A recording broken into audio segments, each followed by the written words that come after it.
Magandang araw mga bata! Kumusta kayo? Okay, very good! Bago natin simulan ang ating aralin ngayon ay magdasal muna tayo. So, inaanyaan ko kayong lahat na tumayo. Okay, very good. Let us pray in the name of the Father, the Son, the Holy Spirit. Amen. Okay, bago tayo umupo, ay meron ako ditong inihandang ehersisyo. So, ang gagawin nyo lang ay sumunod kayo dito sa kung ano ang gagawin dito sa video. Okay, very good. At bago tayo umupo, ay tingnan nyo muna yung mga nasa ilalim ng lamesa nyo kung meron ba kayong nakikita na basura. Kung meron, ay pulutin ninyo. Okay, bago natin simulan ang ating aralin ngayon, ay meron akong inihandang classroom rules.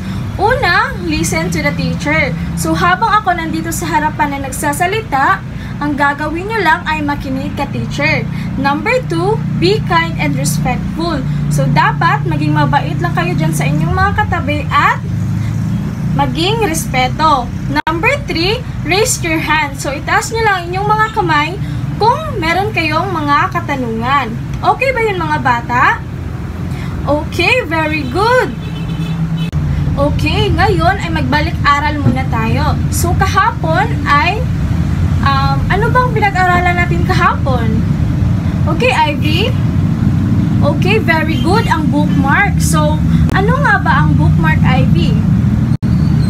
Okay, very good. Ang bookmark ay isang link sa mga website paraan upang mapabilis ang pagbukas o pag-access ng isang paborito o lagi mong ginagamit na website.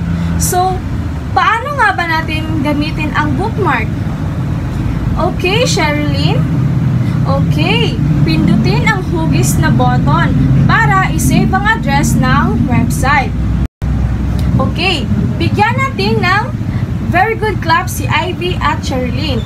Okay, alam niyo ba ang very good clap class? Okay, alam niyo na pala. So, 1, 2, 3, go! 1, 2, 3, 1, 2, 3, very good, very good, very good!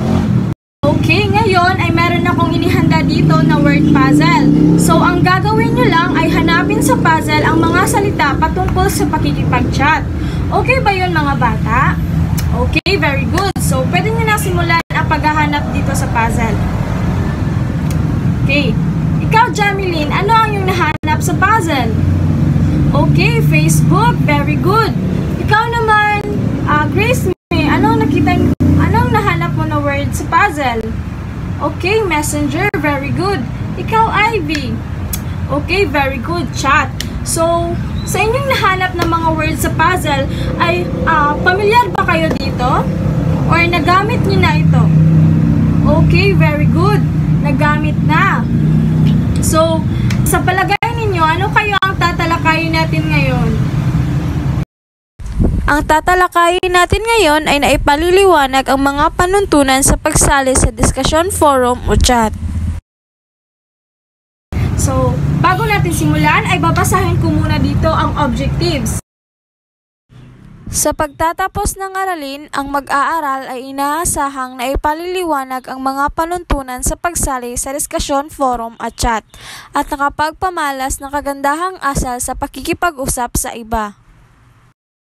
Ang mga panuntunan sa pagsali sa diskusyon, forum at chat ay mahalaga upang mapanatili ang kaayusan at respeto sa bawat isa.